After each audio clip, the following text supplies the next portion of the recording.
Music and Monsters. You are watching Music and Monsters. Music and Monsters, the art of Jace Whitman. Please visit www.musicandmonsters.com.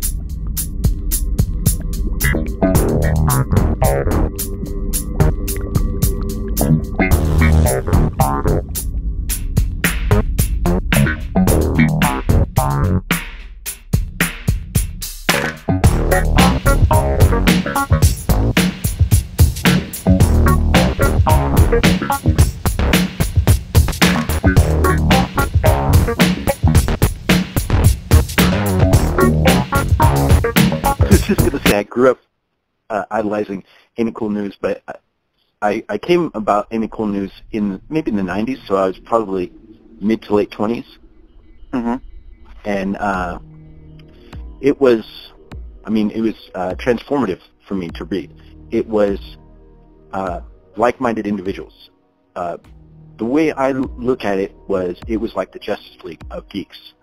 You, of course, were head geek, and then you brought all these other superheroes to the party. Yeah.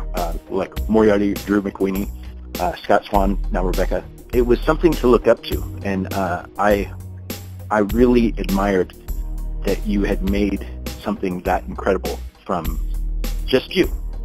Yeah. So let me start off with some weird questions. What was it like growing up with such a cool dad like Father Geek? Well, that's one of those questions that is like, almost impossible to really answer because it's all I ever really knew. Sure. For me, when I'd go over to a friend's house and see, only a couple of family photos hanging on the wall and, normal light fixtures, no artifacts of history, no artwork of note, no movie memorabilia, my house that I grew up in as a kid had like over 160,000 comic books in it. Holy crap. The house that I grew up a kid had tens of thousands of movie posters, lobby cards, press books, but even more than that, it had all of the magazines within the film and comic book industries that were concurrent to the times of both, going all the way back to like the silent era. Mm-hmm. Wow. We had the fan letter stuff. We had mimeographed fanzines that were created by people like Horace J. Ackerman before everything else. Wow. We had all the pulps, and mm-hmm. growing up with all of that just constantly around me, it was more than just Father Geek. It was also Mother Geek, who died before I ever even created Ain't It Cool News. My mom, Helen. Both of them they were both film students. They both did underground light shows and performed with at Monterey Pop Festival and at other places. They sold movie and comic and Hollywood memorabilia, and gathered it and valued it, and felt that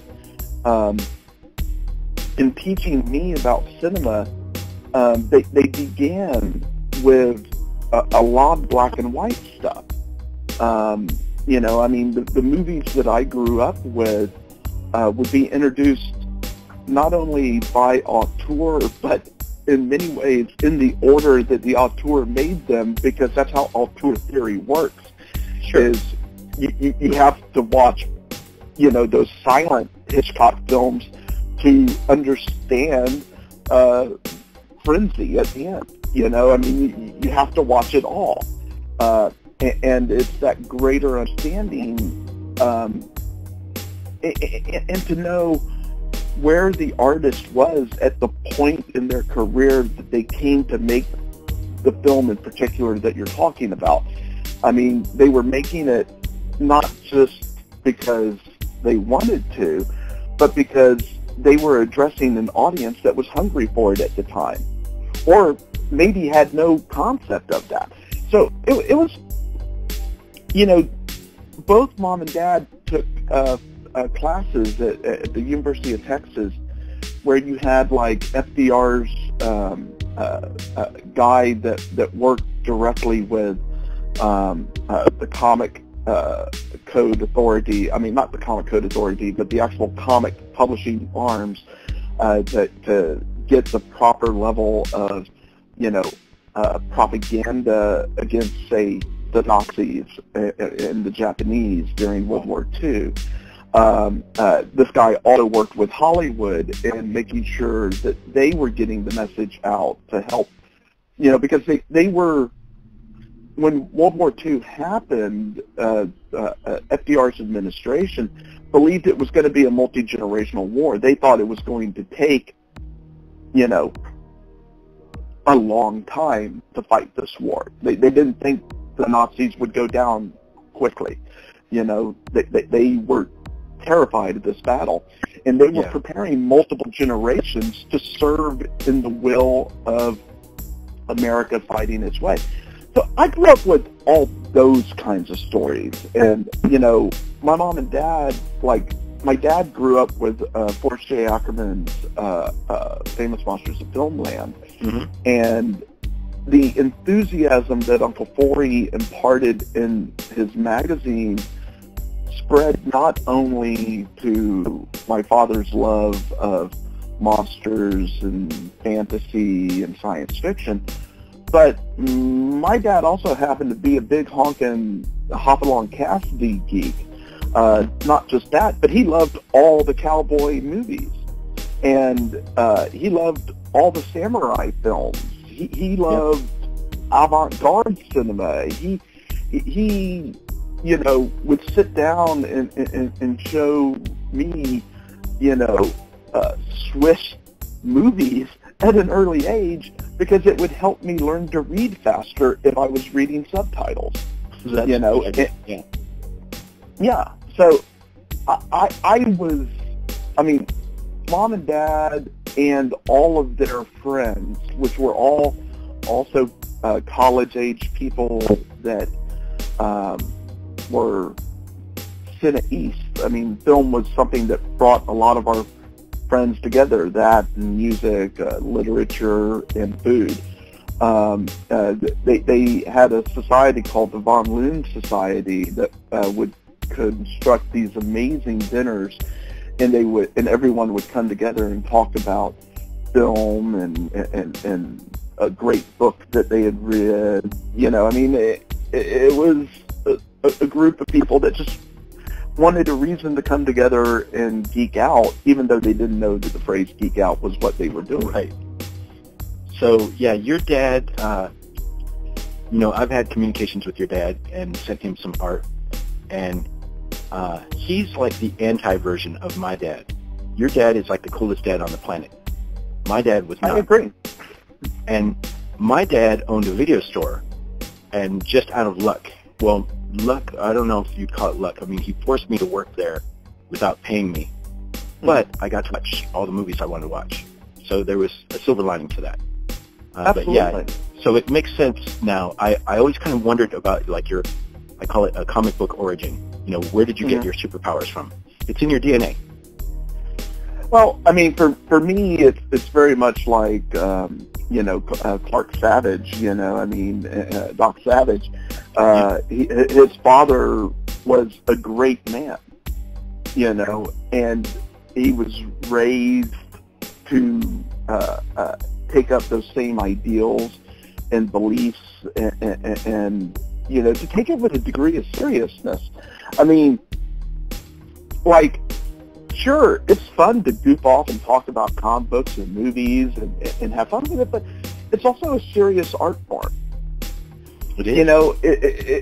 When you have a professor in college whose job it was to work with Hollywood to get America ready to enter World War II, yeah, and you realize that such people exist, and that the government always has people that work with the studios to get the country ready for different things. It changes how you look at cinema. You know, if all of a sudden you realize that Sergeant York was a movie that was being made to push America in a direction, get them ready. Well, what movies are being made now? What are the messages of the biggest films trying to get us ready for in the future? It's the first thing I think of is Jordan Peele's Us. Is what? Us by Jordan Peele. Oh, yeah. I mean, it's not getting us ready. It's already happening. Or it's just shining a light on what's already happening. While you and I were chatting last night, talking about the political stuff, we'll just say political stuff, the thing that crossed my mind is, if we still had Kubrick, what would he be making right now? Well, I mean, the real question is, would Warner Brothers still give Kubrick carte blanche? Probably not. Yeah. I mean, we're looking at a different age of Hollywood where,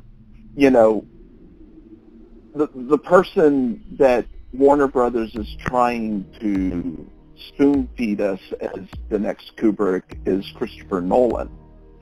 And not even close. They allow Christopher Nolan to just do his thing, and I am a big advocate for that sort of thing. I just wish Nolan did everything he does even better, because for me, he's yet to make a single film that I would consider even close to Kubrickian.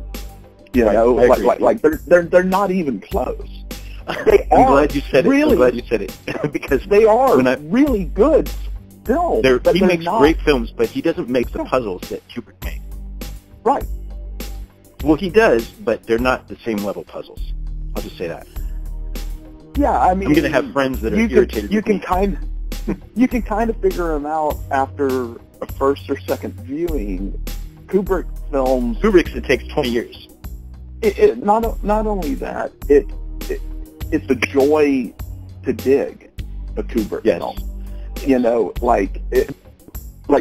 At any point in time, I can just put on Spartacus, which was his most studio film that he ever made, and just marvel at the damn thing. It is just an absolute delight. So, was your dad the source of your interest in Asian cinema because of the Kurosawa? No. So let's set the Wayback Meter for like 1973 or so.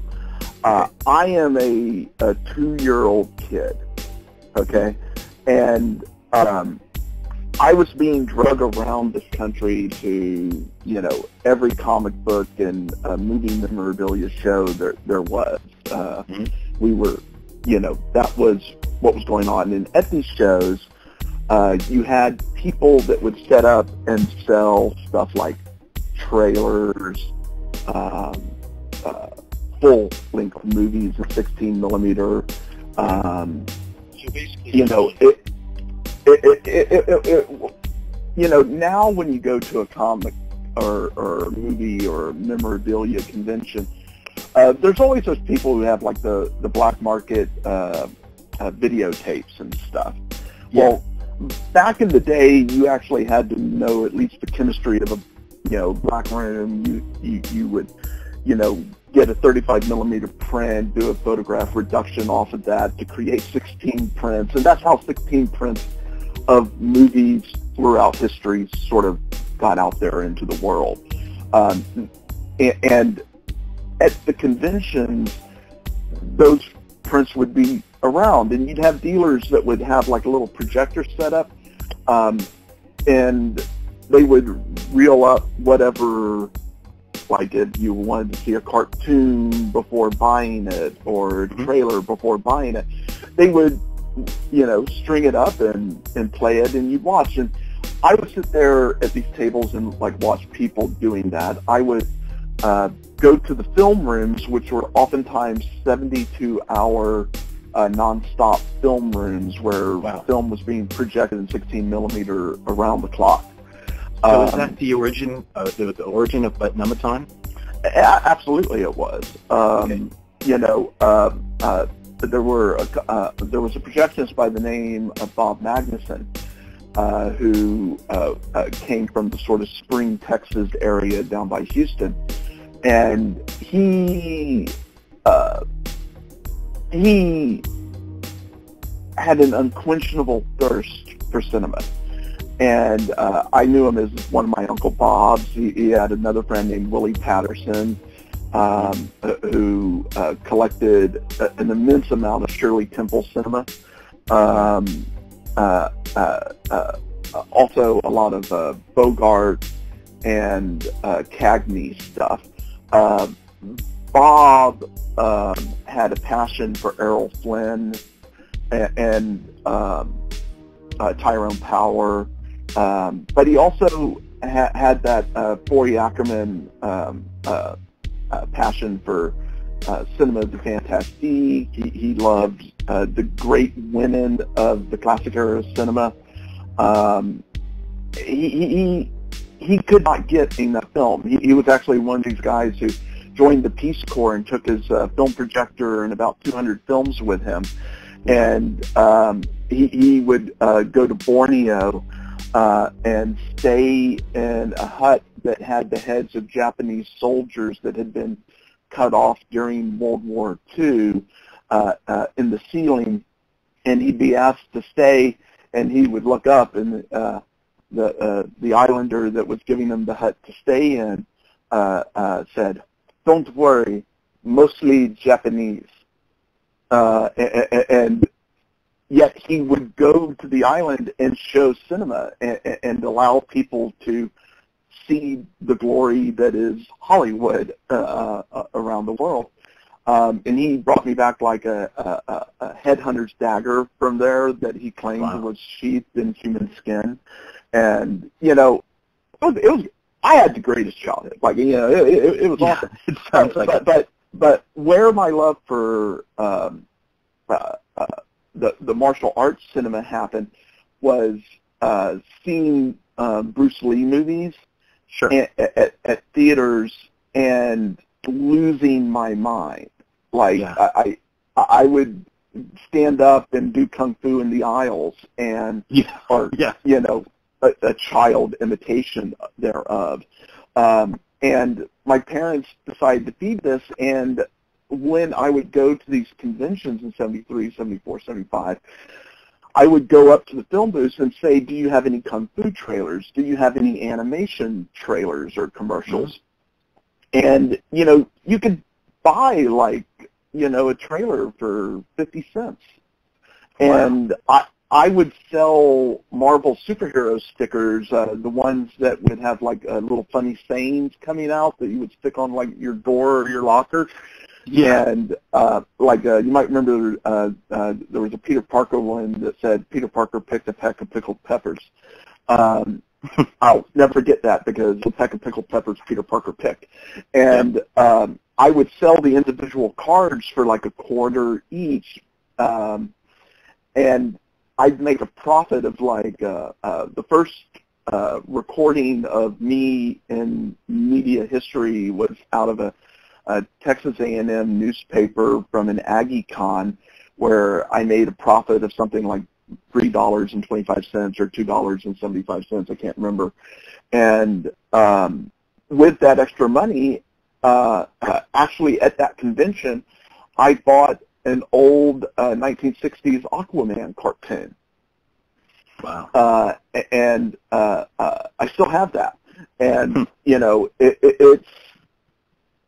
it was that era where I was cultivating, like, Dad would take everything that I bought, like all my kung fu spots that I bought, and he'd edit them into a larger reel. So I wound up with like a 45-minute reel of martial arts trailers from the 70s, and as well as all the cartoon stuff. And the cartoon stuff wasn't just cartoons. It was like,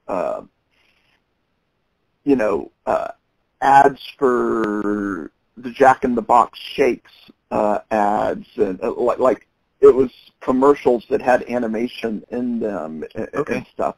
And because we were just so hungry for media, because this was when television only played what 4 channels on television could play. Exactly. Yes.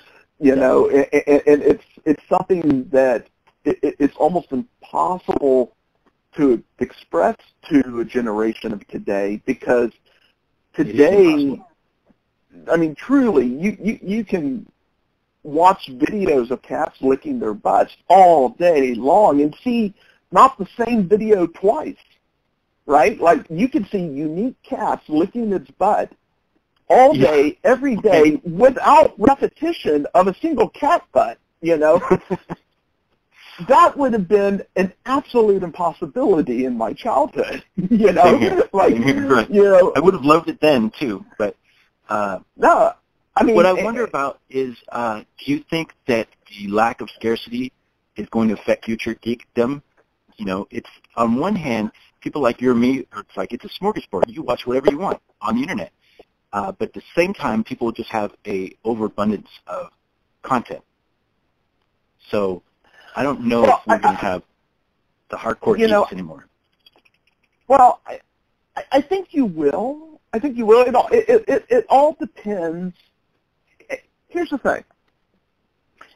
If you're a kid, okay, and you're growing up, and your grandpa shows you, an old John Wayne movie, and you every year at Christmas he shows you a different one.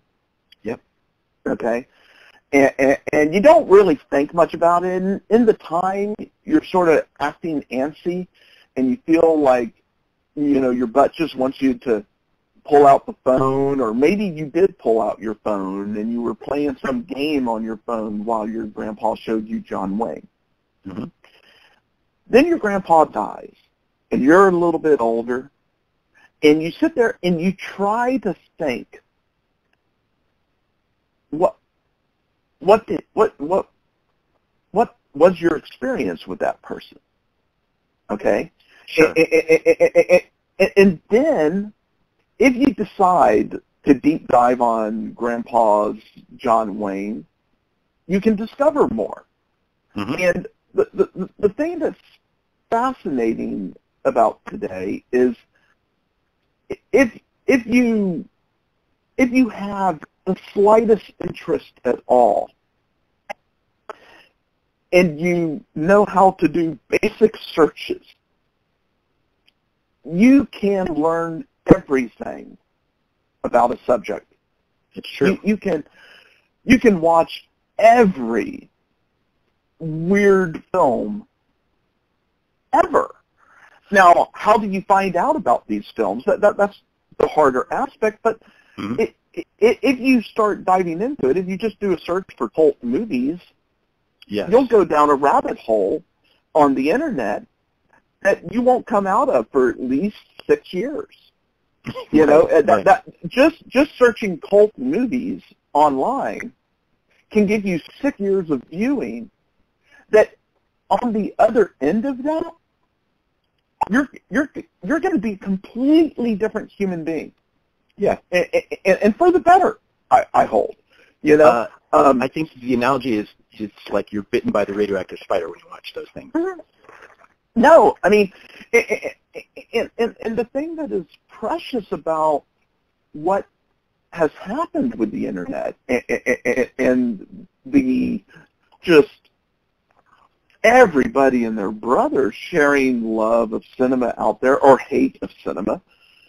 It's when you and I were children, the only people we knew that talked about movies and argued about them were Siskel and Ebert. That's true. It was just two people. Yep. In the entire world that did that. And yet, what did we do as children? We watched them. We went to go see all those movies we saw in the 70s and the 80s, yep. And we come back to school, and we had our opposite, our friend that we would talk movies with. Yep. Well, now everybody has everybody to share and talk about movies with. So you can be online, and some kid that is living in Saskatchewan who has a slow internet connection watches movies on YouTube at 420 P maximum, and it takes them all day to get a movie to play for them, right? Like that person who Elon Musk is about to hook up with his Starlink thing, and all of a sudden they're going to be downloading at like high internet speeds.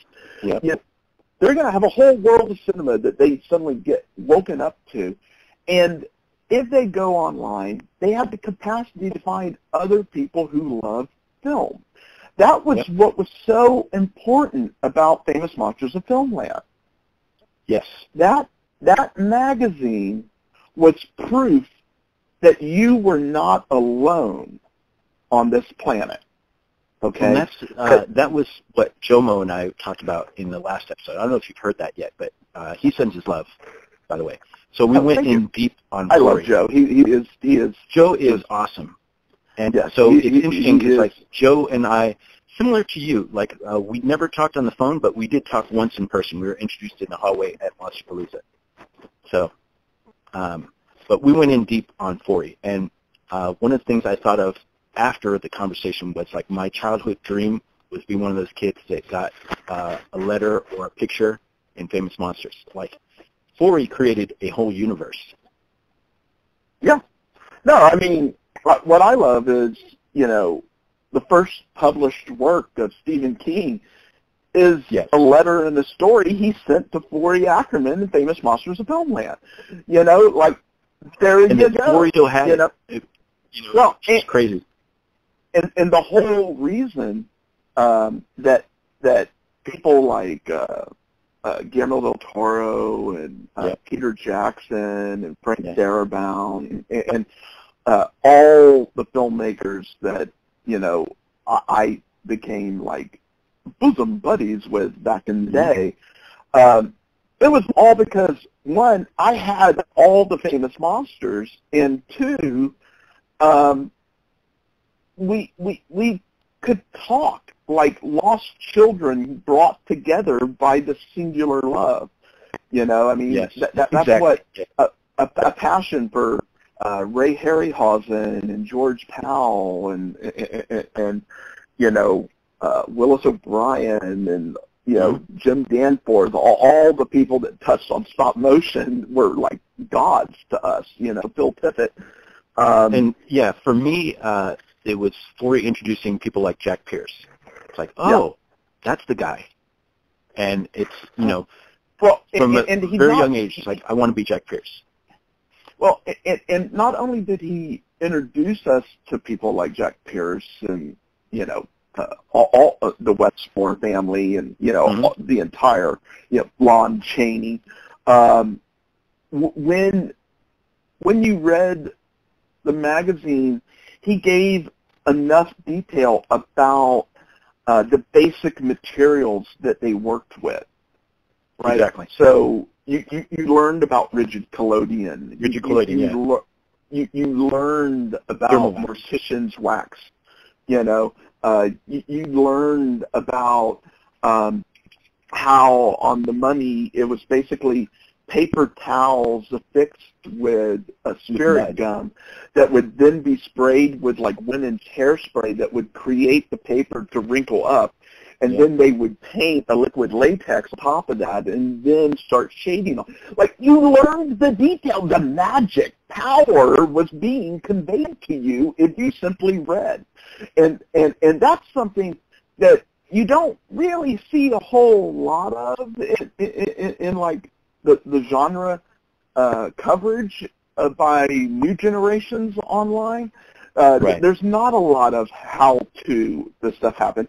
But now we've got all these YouTube makeup professionals that if you want to know how to do anything, they will teach you everything about it. And they're truly doing some of the most mind-bending stuff I've ever seen in my life. So if you had to say, who would you say your favorite movie monster is? It could be large or small. Well, you know,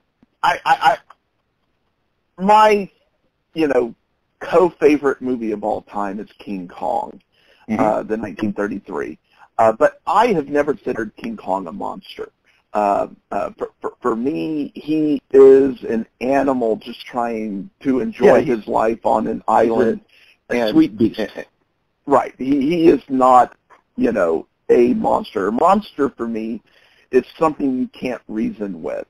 And I made the mistake once of asking Ray Harryhausen the same question. What is your favorite monster? He said, "Oh, I've never really thought of them as monsters. You know, my Cyclops. I like to think of my Cyclops as a fellow who's on an island. You know, he eats a few goats, he drinks wine from the river. But had Sinbad and his men never come to the island, that Cyclops would have been happily, you know, living its life, enjoying sparkly treasure and, you know, having something to drink." That's a good point. And when you think about that, I still think that the Cyclops is still a monster because he had a cage that did not look like that cage was meant for goats. Yes. That looked like a cage specifically for mortal men to be captured and then eaten. So he, you know, I'm going to give the Cyclops monster status. But deep in my heart, when I think about my favorite monster, I kind of come back to Gorgo. Nice. Yeah. Gorgo is a, you know, brilliant British giant monster movie. I consider it my favorite Mother's Day film because little Gorgo gets captured and Big Mom Gorgo comes a kicking butt. And that claw in the fog over the fishing boat, that is, you know, 100% practical. It is gorgeous to look at on screen, and it's just a film that not enough. You know, everybody sees it as like some, you know, rip off of Godzilla, and you know, to a degree, definitely, but it's giant darn reptile. British. Yeah. It is. You know, how can you claim that when, you know, that Emerald Isle has had legends of Loch Ness monsters, you know, for ages? And also knowing that Godzilla's origin is so Japanese. Absolutely. Godzilla for me, like, look, I love Godzilla. You know, I love Gorgo. I love Gorgo because I grew up with Godzilla, and then Gorgo happened, and my mother and father like tried to impart on me that Gorgo is not a monster. Gorgo is just trying to rescue her baby, and like if the British just let her baby go, she would go off with her baby into the water, never to be seen by mankind again. And that's fine, like there's something fun about having hippie, monster-loving parents, because they really did contextualize everything. I mean, I knew my nephew was going to be a good child when I got to babysit him when he was like 3 years old, and I put on 20 Million Miles to Earth, and he started crying as Ymir was being blown off the top of the Roman Colosseum. And I just realized, this child is good, it's like the samurai test of the ball and the samurai sword, Exactly, He chose to cry over Ymir. That is genius. Thank you. So how do you feel about Mandalorian and the reference to Shogun Assassin or Baby Cart or, Lone Wolf Cub, whatever you want to call it? Look, I mean, Star Wars all began with Hidden Fortress ripoffs. Yes. Like George said, I'm raiding Kurosawa, which is why he helped finance Ram later in life and Dreams. So for me, as a martial arts loving super freak, I have been waiting my entire life for Star Wars to get way more Eastern in its Jedi powers, because I mean, you sit there, you look at a movie like Crouching Tiger, Hidden Dragon, or Hero, or the later stuff. You go back and you take a look at Five Deadly Venoms and the stuff from the Shaw Brothers era. It is unbelievably exciting, and I have no capacity to watch martial arts intense sequences without trying to block the blows hitting my own face. I don't know why I think the martial arts is going to come out of the screen and punch me in the nose, but I just know it's going to happen. And so like my entire family loves watching the martial arts movies because I am a simpleton when it comes to that stuff. I mean, like Ip Man 4 that was my Christmas present for myself that day. I still haven't seen it. I have the first so 3. Good. Okay, I'm going to buy it. My favorite martial arts movie right now, it changes all the time, is Iron Monkey. Oh, yeah. Iron Monkey is the first film that Guillermo del Toro personally introduced me to. He had, I already knew about Donnie Yen, but I hadn't seen Iron Monkey, and he's like, Gordo, you have to come see. You have to see. You love Donnie Yen. You have got to see Iron Monkey. And we went over, and I think we watched it like 2 or 3 times in a row that night, because one of the times we were going step by step to see how they were constructing some of the action stuff. And, I mean, to me, that's when you know you're a full-on geek, is when you have want to deconstruct. Yeah, when you start deconstructing scenes. I mean, and I think that's one of the greatest things about the form of videotape is you could go over to a friend's house and, like, if you watched The Lady in Red at a friend's house, and it started to get to the racy scenes in the film, you would start to see, like, static exactly. like maybe 5 seconds before the nudity began and about 6 seconds after it ended. And almost like a cigarette burn. It was code for what is your interest. Well, for me, it would be like before every Ray Harryhausen fantasy sequence. Like, man, the advent of Laserdisc was like the greatest invention in the world to me, because you could step without creating errors in the imagery. But like all my prints of like 7 Points of Sinbad, Golden Voyage, Sinbad the Eye of Tiger, all the Harryhausen films, all Bruce Lee movies, right before the big action sequences, you'd have glitches because you would stretch out. And, like, it was a different era, definitely. Right before Laserdisc, I don't know if you remember CE. capacitive electronic, or I always get it wrong. Oh, video disc? Yeah. Yeah, video disc? Yeah. My friend Russ and I would go to a local video store before my dad had his own video store, and we'd rent. His parents would take us, and we'd rent basically American Worlds in London every day or every weekend, and watch it over and over. Just the transformation over and over, over and over, over and over. So I understand. Yeah. But those things I think wore out. Say that again? I think the CEDs eventually wore out because we would get skip. It was possible to mess up pretty much everything. Yeah. I mean, I find my 4Ks to be very, very touchy. You can't have any marks on the bottom of the disc, or it will choke on playing.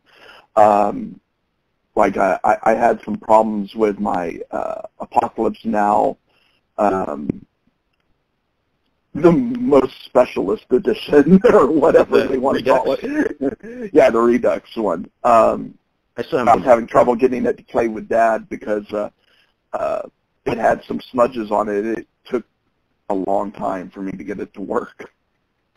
It's funny because, I'm a media whore, and so I still have VHS and beta, and I have CD, I have Laserdisc, I have some 35 trailers, couple. I got rid of those. I have a 16-millimeter print of something in a closet. I don't know what it is. And, I mean, I'm selling my DVDs off now because they're taking up too much space, and I've just been ripping the movie down to my hard drive and then selling them. Because I want the stuff that I can't get, because there's still so much on DVD that you can't get. We've been in the process of moving my father, and he's been at Geek headquarters for something like 33 years, and there are several hundred 16-millimeter prints, or thousands of VHSs, thousands of DVDs. There's video discs in there. There's laser discs in there. The CD soundtrack collection is like, it took a heroic effort by my sister and some well-paid movers. Better parts of a couple of weeks to get everything cleaned up and set for the move, and when you see how much it takes to move oneself when you've collected and hoarded the way our family does, it does make you sort of sit back and think, maybe it's time to open that museum. We need to start taking care of the stuff and sharing it with people, and I think that's probably, it is the thing where, anybody who grew up with Indiana Jones knows it belongs in a museum, and that would give Indiana Jones the excuse to machine gun anybody who had tried to take away the thing that he wanted for his museum. It's a very fascinating ethical world there,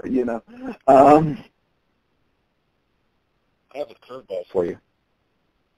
I'm going to pitch a dream film scenario that I have.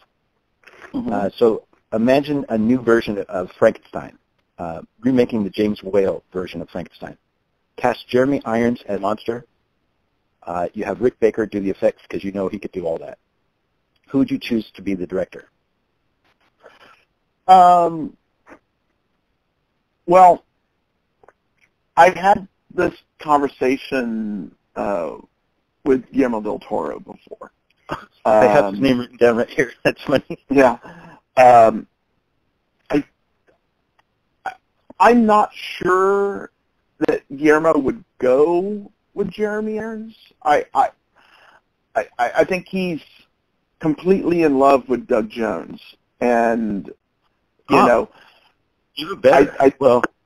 I'm just going off of physical resemblance to Carlos. Oh, absolutely. No, look. I had been wanting Jeremy Irons to play. I mean, like when Frank Darabont's brilliant script was manhandled by Kenneth Branagh, and they cast the Brooklyn Frankenstein. Yeah. I mean, I was writing on the site in those days. I was advocating strongly for Mr. Irons to fill the role. You know, it was that was one of the most heartbreaking movie screenings I ever went to was Branagh's Frankenstein, because I was utterly in love with Branagh from Henry and Dead Again and stuff. Mm-hmm. And I love Dead Again. Dead Again's just so, like, it's the best De Palma Hitchcock ripoff film ever. Yeah. I'm not going to say Hitchcock because it's an imitation thereof, and it's an imitation informed by the imitations that I felt that Brian De Palma brought to the genre. But yeah, that movie, I read that script in a night, and Darabont's script was the first really loyal to Mary Shelley's telling of the story. You had an intelligent creature. You had the Arctic chases. You know, it was the whole story. It was actually going to be Frankenstein. Finally, we were going to get it. And the only thing that was ever really close to it before was that Frankenstein 1970. The 1970. Is that the one with David Prowse? No. The one I'm thinking of is the one where he starts off handsome and he starts deteriorating, and it ends up in the ice. Oh, yeah. Unless that the Prowse one ends up in the ice. I like that one. If I remember, I need to go back and rewatch those, but I always really liked the Prowse one. Actually, the one that I really, the adaptation of Frankenstein that I think is just very below the radar for a lot of people is the Roger Corman Frankenstein. Unchained? Yeah. Is it Unchained, Unbound? Or Unleashed? Or I think it might be Unbound. I haven't seen it, but I need to see it. It's great. It's great. Like also, Frankenstein is a redhead, which I it's right up your alley. I've always, you know, I mean, I am a very basic person. Like, you know, is the character's name Harry? I'm all there. You know, is the character fat? If the character's fat, I'm all about the character. If the character has red hair, yay! I'm there. I'm represented. I mean, it is something I love. What living actor would you like to have a cocktail with the most that you haven't already? I know you know a lot of people. What living actor would I like to have a cocktail with? Yeah, that I haven't, that you haven't already. Already, yeah.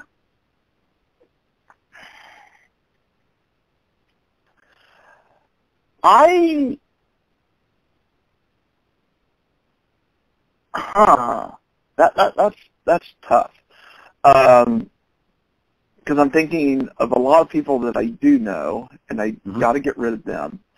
I would.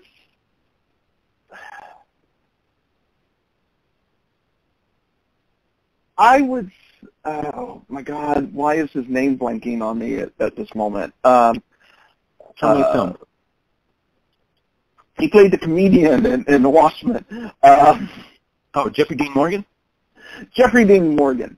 And it wouldn't be a cocktail. I'd like to do shots with Jeffrey Dean Morgan. Good call. I think, one, I've just loved everything he's done.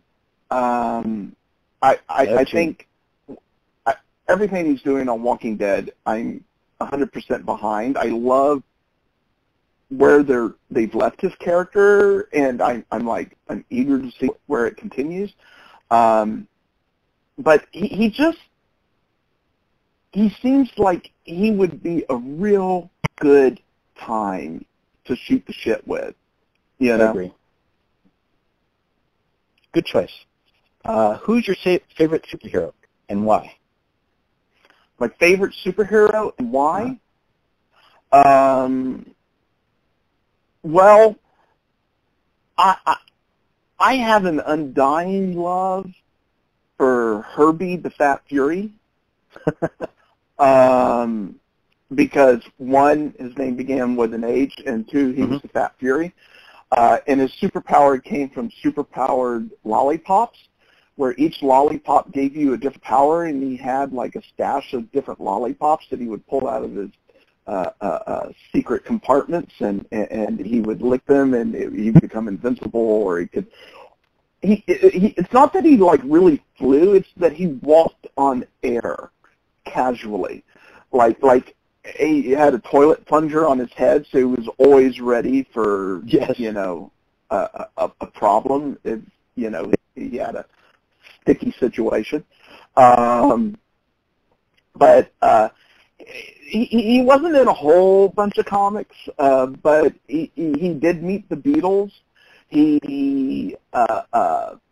It's just he's also particularly my superhero because like almost nobody knows who he is.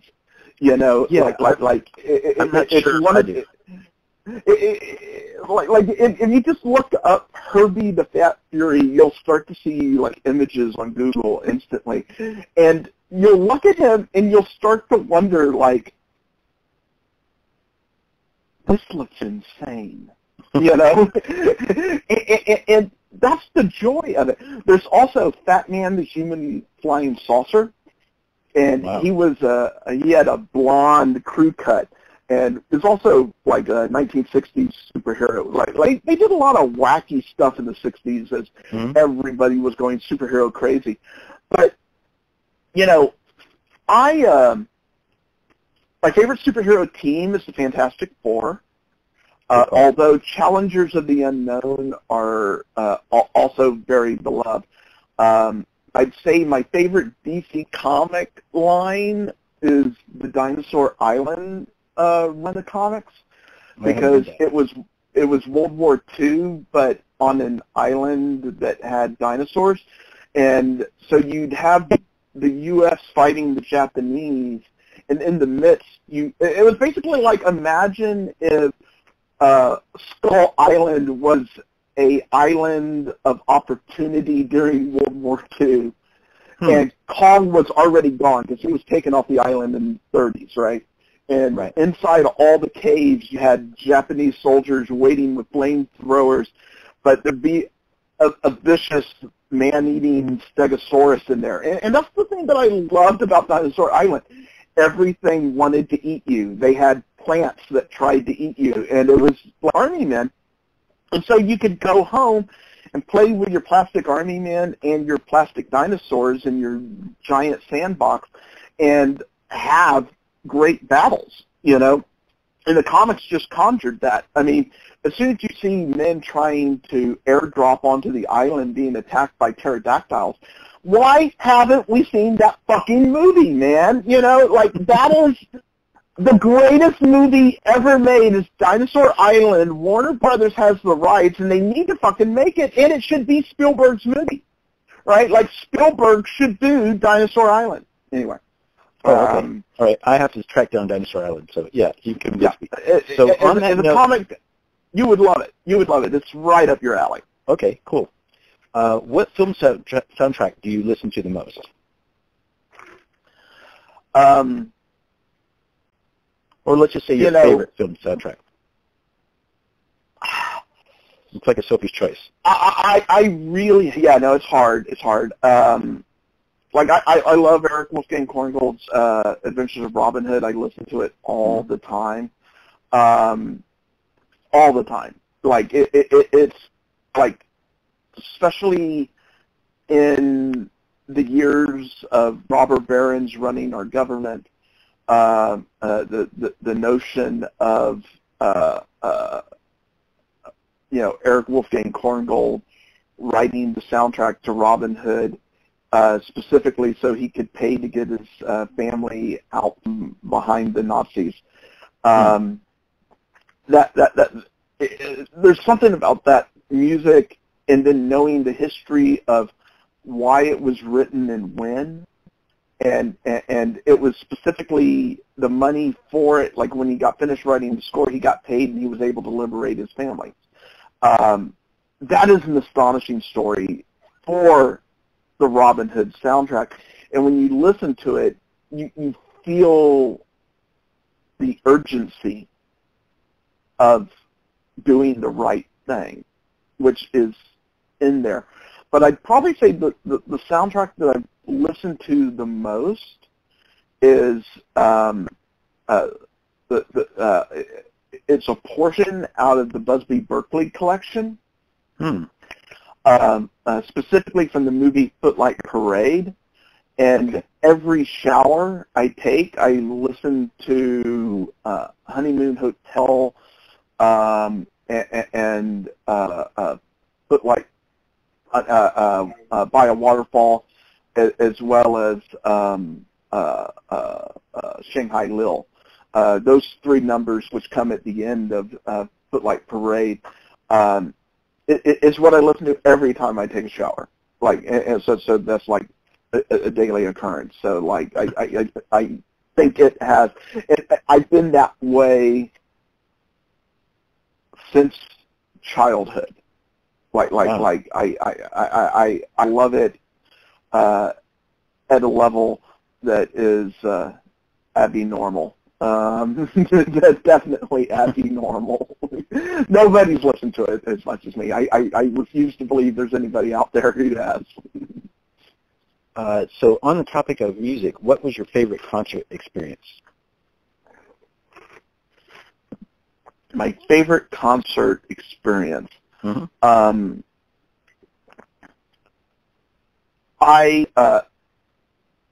I'll give you a child one and an adult one. The child one was my parents dropped me off at Frank Erwin Center for Olivia Newton-John's physical tour. Oh, man. And I had a crush on Olivia. I would have lost my mind. And I went, and the first 5 rows of the auditorium were empty. And I felt that was sad. And I was, just like 8 or so at the time. And I went down, and they let me go sit at the front row. And Awesome. Wow. and she sang a couple of songs directly at me. And it, like, yeah, I had a blonde fetish for a very long time after that. Like, it was, yeah. But then my favorite adult one was Magnetic Fields played Paramount Theater, and my wife and I sat on the front row, and it was just so damn intimate. Like, it was. And I love Magnetic Fields. Their songs just swoon me, and I didn't get introduced to them until I met my wife, and she introduced me, and they sort of became my thing after that. Mm-hmm. And it was really great concert. Now, having said that, in 2 months, my wife and I is taking me to go see The Who in concert, and I had been watching an awful lot of The Who and listening to an awful lot of The Who in preparation for that. And she got me a little LED pinball wizard pinball machine, and I bought a Elton John pinball wizard towel that I've been using to dry off in preparation for. Because I feel like in life you have to, when you have something special planned, you have to work towards it to make it feel even more special. It's all about the foreplay before the actual event itself. And that is incredibly fun, to do, is to really geek out in advance so that when you're there, it feels religious. I want to swing back to Guillermo and Donnie Yen, because when I saw Donnie Yen show up in Blade 2, I was like, oh, shit. And then it's like, that's it? So I figured there had to be more of him in Blade 2. And it was like disappointing, but I was glad to see him in American film. And then I forgot the name of that Star Wars film. When he showed up as the blind... Rogue One? Rogue One, yeah. It's like, oh, okay, now we got him. It's like, finally. It's like, use him. Yeah, but even there, like it's still dialed down a bit. Like, you know, what I want is take him and his best friend's character, Mm-hmm. and then, you know, if Lucasfilm gave Chewie Hart, you know, like $60 million in IOM to handle your post effects, and go make a full Asian, you know, Star Wars movie, right? And just go nuts. Tell them to go nuts. All right. Put monsters in it. Just make it as amazingly Hong Kong cinema Star Wars. Mm-hmm. It's what I desperately need in life. Like the thing that I think Lucasfilm is really missing out on is that they think, let's make Star Wars just about here. As a child, my parents took me all through South America and Mexico and Central America, and that was during the Star Wars years. And La Guerra de la Estrella, you know, the War of the Stars was what it was Mm-hmm. called. And I read their comic book, which had unique art unto them, and it was great. Like growing up and seeing how, you know, Guatemala and Belize and Honduras and Mexico, how everyone was reacting to Star Wars was a joy. And the more they can do to take, I mean, if you say every Star Wars film that they've made so far, they've spent close to $400 million doing, $200 on budget and then $200 million in marketing. Mm-hmm. If you were to take that money and like have Luc Besson make one, have you know Tamir Baryshnikov, who did Abraham Lincoln Vampire Hunter, let him make a Russian Star Wars film. Make it so that the whole world is dreaming of a long time ago in the galaxies far, far away. You could create something we've not yet seen. Yep. And it would be important, and it would inspire the entire world. Like, imagine what it would mean to a kid from Spain that Alex de la Iglesia made a Star Wars movie. Yep. It would be so cool, and they could do it on a cheaper budget, but at an absolute high quality. You know, like it needs to happen. Yeah, I agree. Final question. It's a weird one. What's one question you have to ask me? Well, I mean, my big question about you is how are the legs working, and how have they're really good. Kept up with recovery and everything? Yes, yes. Because so for the listener, the listener that doesn't know, and I'm surprised how many people. Well, I mean, I had somebody talk to me the other day on Facebook, and they was like, "Wait a minute, you had a stroke?" It's like, "Yes," and then I started talking to him about it, and it's like, "Yep." Long story short, I'm fine. I still have balance issues. I walk with a cane. I can only sit or stand for so long. So, like, behind the scenes, you and I know, during my recovery, I was in a wheelchair for a while, and you were the first person I contacted, and I told you a story of what I was going through, You gave me some insight into being in a wheelchair. So I appreciate that. I mean, knowing someone that was in my situation was cool. And also, it's the thing now, when I'm out and about and I see someone with a cane or in a wheelchair, I say, hey, there's one of my people. And they are. Well, it's like the other day, Trump was announcing wanting to pull back handicap benefits. And, it got me a little indignant because as a member of the handicap community who doesn't draw any handicap benefits, right? Like I haven't filed for any of that stuff. Yeah, right. I haven't either. Not yet. The only thing that I filed for was the parking space, right? Yeah, same here. And it's because you really do need it if you're in a wheelchair. Well, yes, I know. But you also need it if you use a cane. Absolutely. And one of the key things that everybody needs to remember on this stuff is just because you're able-bodied doesn't mean you're always going to be that way. That's true. I'm still going to deteriorate. Yeah.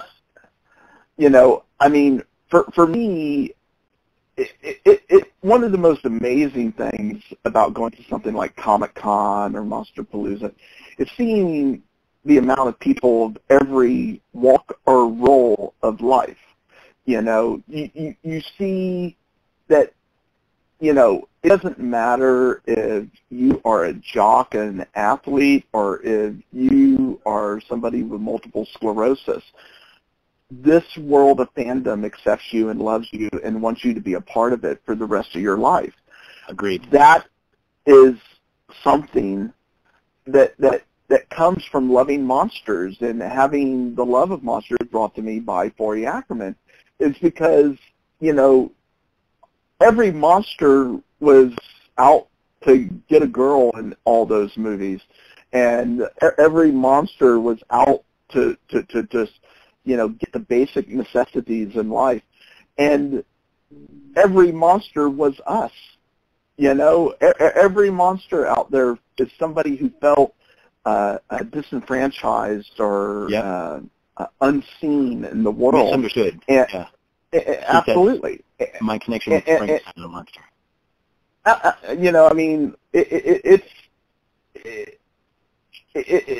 Watching the movie like Mighty Joe Young and seeing that great big ape be friendly with Terry Moore, it is one of the great joys in life that a movie like that exists. And even Charlize Theron's version with the Rick Baker animatronic, pretty amazing stuff that was done there.